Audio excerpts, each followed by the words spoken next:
Andrew, listen, you know, man, your hardships, your trials, your tribulations, St. Paul, is what builds you, okay? Giving kids millions of dollars on campus, we see what's going on. They're gambling. There's mental illness. You understand? There's obesity. They're eating and drinking everything out there. If you see these kids, I'm like, what the?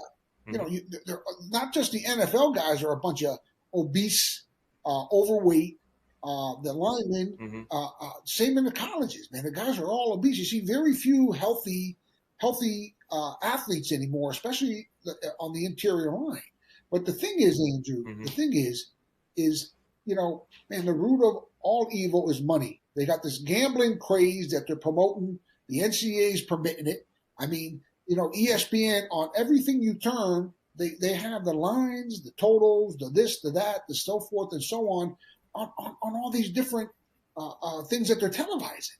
So they're going into the houses, getting into the children's heads with their phones. It's all so bad.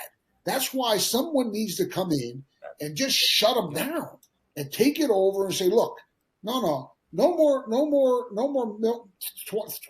and $30 million deals, right? Yep. No more flashing gambling advertising on the college football and basketball and the like. You understand?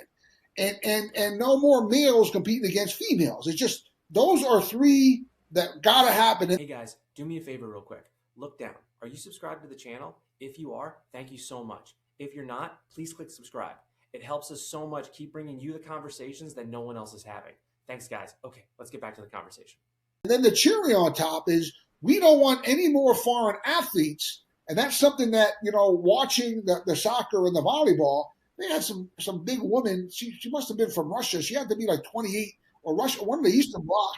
She had a name, Jenna Janakovic.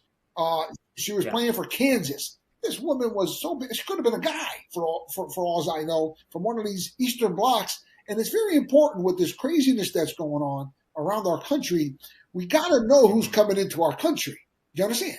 These athletes, they're letting 25,000 foreign athletes from all these different countries, right? From Asia, from Africa, from Europe, from North America, South America.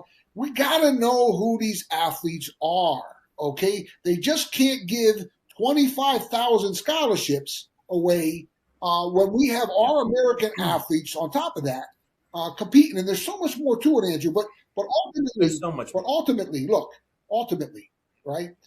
These are our children and our grandchildren, right? These are your great-grandchildren. These are your nephews, your nieces, right? These are your neighbors. These are the kids from your local community that you have to protect. We, the people, the Minutemen, the revolutionaries, you've got to stand up and you've got to make noise, okay? It all starts right here in Pennsylvania, and it starts up at State College first.